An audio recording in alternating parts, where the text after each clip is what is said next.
আল্লাহ যখন এই পৃথিবী সৃষ্টি করলেন, পৃথিবীর মধ্যে ভাইব্রেশন হচ্ছিল, কাঁপাকাঁপি, কাঁপছিল পৃথিবী।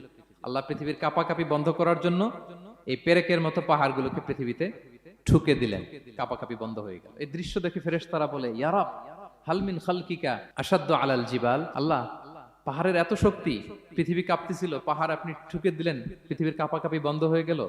আপনার সৃষ্টির মধ্যে পাহাড়ের চেয়ে শক্তিশালী কিছু আছে? আল্লাহ বললেন আছে। সেটা কি? আল হাদিদ। আল্লাহ বললেন সেটা লোহা। কারণ লোহা দিয়ে পাহাড় কাটা যায়, ঠিক কিনা? লোহার কথা শুনে ফেরেশতারা অবাক।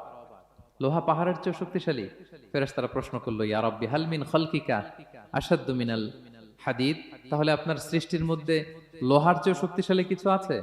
আল্লাহ বললেন আছে। কি সেটা? আন্নার, আগুন। কারণ আগুন লোহাকে কি করে? গলিয়ে ফেলে। ফেরেশতারা শুধু অবাকই হচ্ছে। ফেরেশতারা বলে, আগুনের চেয়ে শক্তিশালী কিছু আছে? আল্লাহ বলে আছে, আলমা, পানি। কারণ আগুনে দাউ দাউ করে জ্বলে ওঠা আগুনের মধ্যে পানি দিলে আগুন অস্তিত্ব হারায়। ফেরেশতারা শুধু অবাকই হচ্ছে। তারা বলে, তাহলে পানির চেয়ে শক্তিশালী কিছু আছে? আল্লাহ বলেন আছে। আর রিহ, বাতাস।